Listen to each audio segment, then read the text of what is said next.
What if I told you that St. Christopher, who is often depicted as a dog-headed saint, actually was a dog-headed saint? And not only that, but I could prove it. Would you keep watching?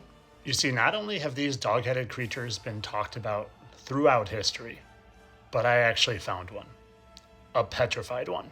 A really, really, really well-known petrified one. But before I show you actual evidence of the Egyptian demigod Anubis's remains, I gotta build a case. And I'm gonna let a few people who have built the case for this do this for me. Throughout history, there have been numerous accounts of dog-headed people living in distant lands. You've probably seen images of the cynocephalus before.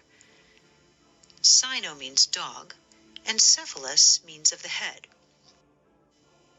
For example, you've probably seen the Egyptian god Anubis, the god of death and embalming.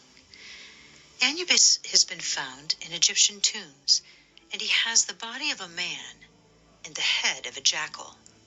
This is a cynocephalus. The detailed written accounts by explorers, conquerors, and missionaries of these cynocephali in India, Asia, Africa, and Europe are actually rather consistent. In fact, these strange beasts were described in writings as recent as the last few hundred years. There are clear depictions of cynocephali in the writings of St. Augustine, Alexander the Great, Marco Polo, even Christopher Columbus. Maps as recent as the Piri-Reis map of 1513 actually depict the cynocephaly. I found pictures of this map, and guess what? These beings are on here, clear as day. Not only once, but twice. Here's a still image of it, and it's a real map. I verified it. One of the earliest accounts of the cynocephaly dates back to around 400 BC. In Indica, Greek physician Ctesias describes the wondrous land now known as India, where trees grew to staggering heights, elephants roamed the jungles, and a race of dog-headed people inhabited the lofty and inaccessible mountains. They speak no language but bark like dogs, and in this manner make themselves understood by each other. They understand the Indian language but are unable to converse, only barking or making signs with their hands and fingers by way of reply. Notice they're talking hands and fingers, not paws. Of course, the infamous John Mandeville also published an account of the cynocephaly in his travels, which circulated in the mid to late 1300s. This account is more similar to Ctesias in that the cynocephaly are described as intelligent and reasonable, even devout, with the only odd characteristic being that they tend to eat their prisoners of war. After that isle go men by the sea ocean, by many isles, unto an isle that is clept Nakumera, that is a great isle, and good, and fair. And all the men and women of that isle have hounds' heads, and they be clept cynocephalies, and they be full reasonable and of good understanding, save... Now, St. Christopher is not only said to be a dog-headed being, but also a giant being. A giant so big that part of the reason he became a saint is because he was carrying people across this river because he was so tall in it that he could carry people on his shoulders. And it was even said that he helped carry Jesus across when Jesus was a child. So up until this point, I've only presented you evidence from other people, other people's stories, other people's maps depicting these beings. But this is where I come in. This is where I seal the deal and hopefully open your eyes to the fact that not only did these exist, but they existed on a stature bigger than your wildest dreams. What I want to first remind you of is there have been giants here. The Bible talks about it, and we see evidence all around us. Evidence of the mountains literally being petrified giants, titans in fact. And let me also remind you that not only were there giants, but there was wickedness in those days. There was cannibalism, and there was hybridization of humans and animals. And this is where I really step in. I had heard that this giant cave that resembled a dragon was in Egypt, so I wanted to explore Egypt. But instead of finding this, I found something much, much bigger.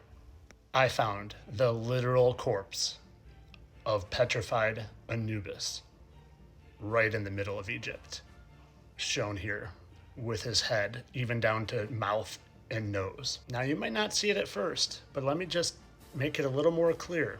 We have his mouth here and his nose, his eyeball, his whole head here, obviously, neck, down to his body and torso, and he even has a tail. And when compared to some images of Anubis, you can see they look pretty similar. But there's a smoking gun, and I'm about to show it to you. You see, even in the hieroglyphics, Anubis is depicted with this, and sometimes that is in his staff, kind of like in this hieroglyph. And even in cartoon images, he's depicted with it. And I don't know about you, but what I see in that staff, I see right here, even with its long, straight, petrified staff. Now, if that's not a smoking gun telling you that this is actually the Egyptian demigod Anubis, I don't know what is. Now, I went on to find some even crazier anomalies in this terrain, like this bird-looking creature right here, and this owl-looking one right here that I'll show you in a second. But let me also point out his tail that comes down and around. And it just so happened that I found a bird hieroglyph that looks very similar to that bird outline in the terrain of Egypt. And even though this one's harder to see, also an owl in the terrain of Egypt with its face being right there. It's the dark outline there. And all of them, the bird, owl, and even possibly Anubis in one giant hieroglyph. And I don't know about you, but that head looks awfully small for that body. Kind of like it was an afterthought. Kind of like originally, maybe it was something different. Now, luckily for me, you can explore this yourself. All you have to do is take a little trip to Egypt and see what you see. Now, I know this is a whomper of a tale, but I think I've provided you some pretty solid evidence to at least open your mind to some of these things. And maybe next time I'll talk about this giant looking platypus thing that's 3 times the size of Anubis, also in Egypt. That's all for today. I hope you guys enjoyed my tale of entertainment. Of course, I know there's no such thing as dog-headed creatures. No, we just live in this physical world where only humans have evolved from apes, and we live on a spinning planet, and Big Bang happened. Yeah, all that stuff. Just for entertainment purposes. You guys know I'm a satire account. Have a great day.